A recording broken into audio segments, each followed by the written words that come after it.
Hello everyone and welcome back, Dace here. If you never heard of Hacha Mecha Fighter until Hamster published the game as part of their Arcade Archive series, you're in the same boat as me.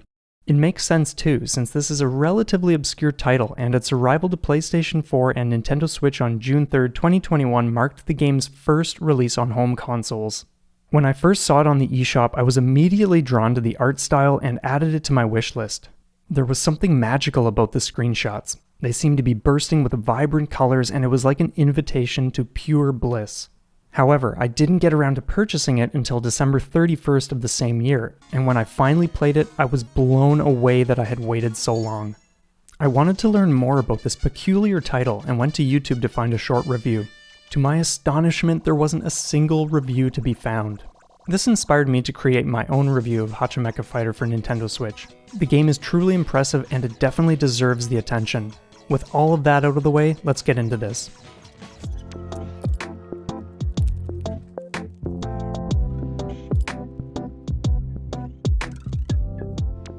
Hacha Mecha Fighter, or HMF for short, is a 1 to 2 player horizontal scrolling STG initially released by NMK in 1991. I've come across a couple of title translations such as Nonsense Fighter or Messed Up Fighter. These translations begin making more sense once you see the game for the first time. HMF has a super charming appearance that presents itself through bright colors, creative landscapes, and a playful or even silly theme that includes enemy craft piloted by various animals. But don't let the appearances fool you into thinking this game is a cakewalk, because it very quickly unleashes a steady stream of foes that will challenge even the most experienced players. On the title screen, we have access to the Japanese and English versions of the game and high score and caravan modes. HMF plays out over 8 stages and has 4 difficulty modes, including easy, normal, hard, and hardest, all of which can be selected in the pause screen options menu. I'll talk about each stage after we cover the attacks and items we have at our disposal. In addition to the stages, the game includes infinite loops, but I'll touch more on those later as well. There are 2 playable characters, Kawauso, which is Japanese for otter, and Tsujibuta, which means aardvark. If playing solo, you'll use Kawauso, as Tsujibuta is reserved for the second player from what I can tell. In terms of their function, both characters are identical. The only difference is their appearance and the theme of their attacks. Kawauso's attacks follow a sea creature theme, while Tsujibuta has a theme of fruits and vegetables. Each character's hitbox is the top half of the sprite, so players can ignore their legs dangling out of the plane. As for the arsenal, you have a standard shot that begins at a power level of 1 and has a maximum power level of 7. What's interesting is that some enemies can be pushed back with this attack to prevent them from crossing the screen. I've even read that some mid-stage bosses can be kept from completely entering the screen if dealing enough damage at the precise moment. You are also equipped with 3 Big, a special attack players may activate when necessary. When using a Big, the character's sprite becomes massive, invincible, and your power level jumps to 7 until the Big has finished. Lastly, you begin each run with a single option and can collect additional options up to a maximum of 4. Players start with 3 lives, and once you begin, you will soon see a variety of items appearing on the screen. Depending on which language-based version of the game you have selected, some items may look different. Collecting a POW will increase the standard shot's power level by 1, and each power level is represented by a different projectile. For Kawauso, you start with a sea urchin, then a starfish, then a shelled creature, another that looks like a squid, a large red fish, then a crab, and finally a giant sunfish.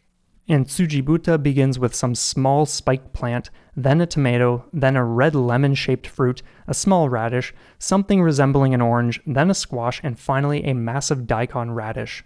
You will also see the word Big on the screen, and collecting this item will grant you 1 additional Big. The maximum number of Bigs players may hold at any time is 8. Grabbing the option item will give you 1 additional option, unless you're already at the maximum. During your journey, you will also see plenty of flowers. The flower is a score item that starts at 1,000 points and increases to a maximum of 10,000. After losing a life, the flower's point value will start at 1,000 once more. Collecting 5 flowers, no matter what their value is, will cause a Big to appear on the screen. If you see a Super POW, this is a max power-up item that will appear after losing your last life and choosing to continue. It will grant full power and maximum options. It's worth noting that excess items will grant the player 10,000 points, and when losing a life, either a POW or option will appear.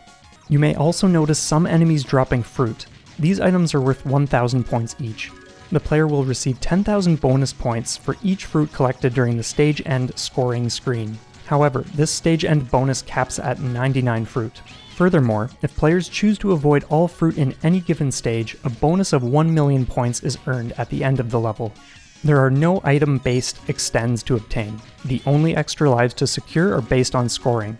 The first is granted at 1 million points, and the second at 77,777,777 points. Stage 1 begins above the clouds during a beautiful sunset. Players will enjoy an evening shooting down squirrel pilots, parachuting hamsters, frogs hanging onto helium balloons, and the occasional warthog. The level ends with a fight against a large aircraft, but before it arrives, a mountain pops up out of nowhere and shoots a bunch of bombs into the air.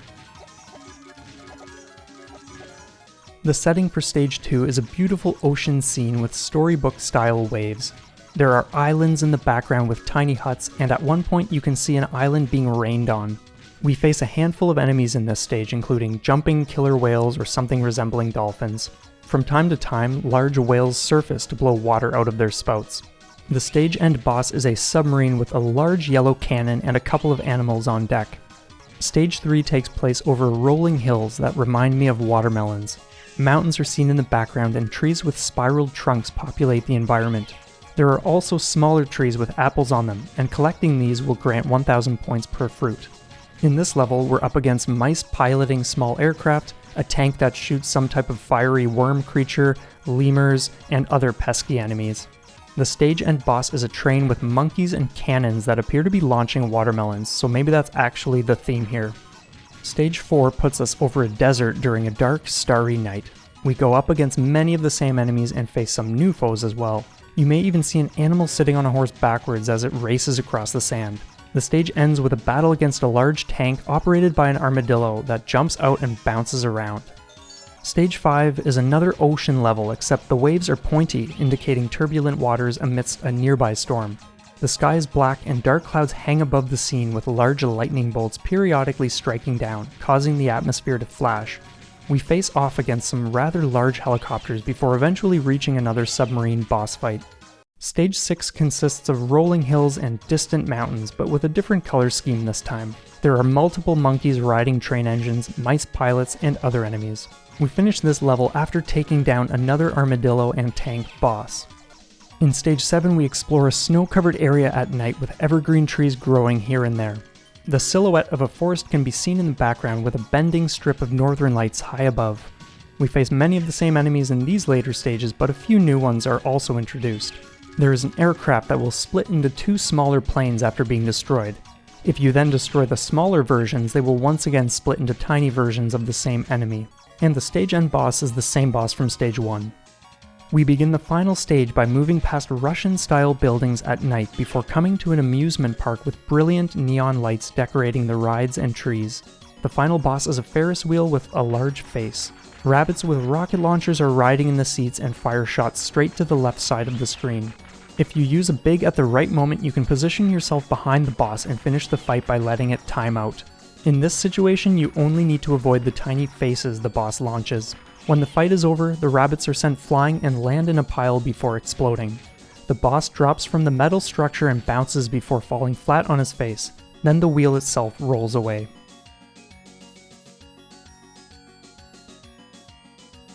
Following these events, we see a Russian palace with a white flag raised to the top of a pole.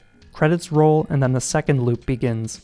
There is a rank system in place which revolves around survival time and increases by 1 every 17 seconds to a maximum of 15. This increase affects the speed and number of enemy projectiles. Rank is reduced by 4 when losing a life, and since this system is based on survival time, players can intentionally prolong certain fights to obtain additional flowers and score more points. Although Hacha Mecha Fighter has infinite loops, there are really only 2 different sets. The first loop is of course the standard cycle, but in the second loop, enemy HP is multiplied by 4 and the rank is locked in at 15. Any loop after the second will be a repeat of loop 2 with no increase in difficulty whatsoever. In addition to scoring points by destroying enemies and collecting items, there's a mechanic involved that's easy to miss. This, of course, is the wall-hugging mechanic and ground running to a lesser degree. If the player pushes their character against the right side of the screen, they will gain 100 points per frame.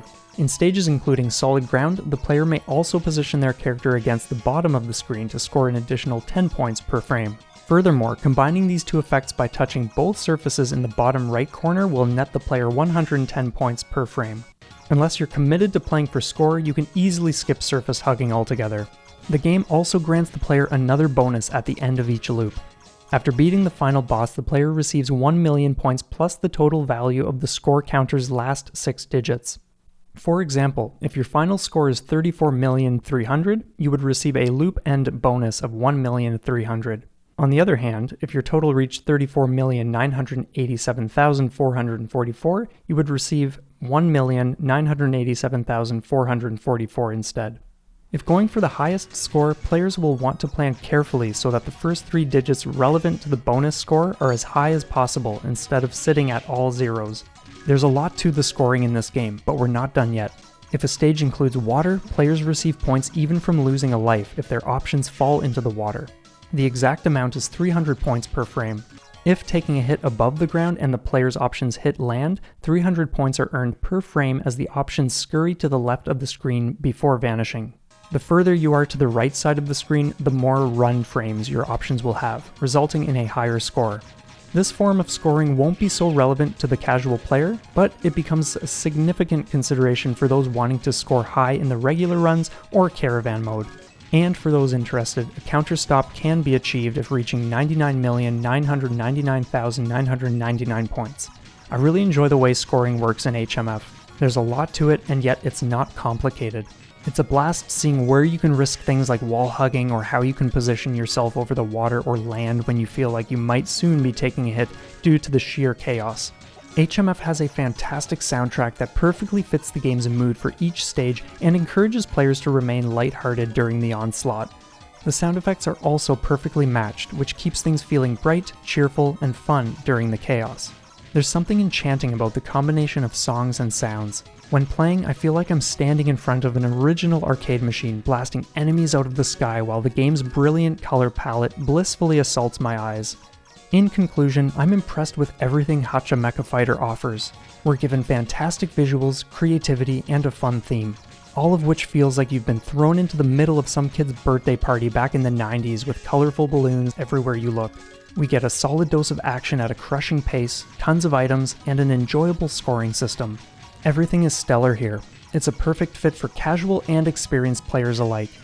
Despite its difficulty, HMF dishes out plenty of resources for players to work with and doesn't feel unfair. If you want to play casually using multiple credits, it's totally engaging and a super fun time. On the other hand, if you want to challenge yourself by attempting a 1cc or even a no miss, it will truly put your skills to the test. For under $10, Hacha Mecha Fighter is an absolute bargain and another incredible addition to the Arcade Archives series. I'm beyond thrilled treasures like this are becoming more accessible to players, and HMF is a true gem deserving serious attention and enjoyment. Anyway, that's going to wrap up this review. If you've played Hacha Mecha Fighter, what did you think of the game? Or is this one you don't have but want to pick up? Let me know in the comments below. And if you enjoyed this video, please consider throwing a like my way and subscribing so that you can keep your days infused with STG goodness. Thanks so much for watching, and we'll see you all next time.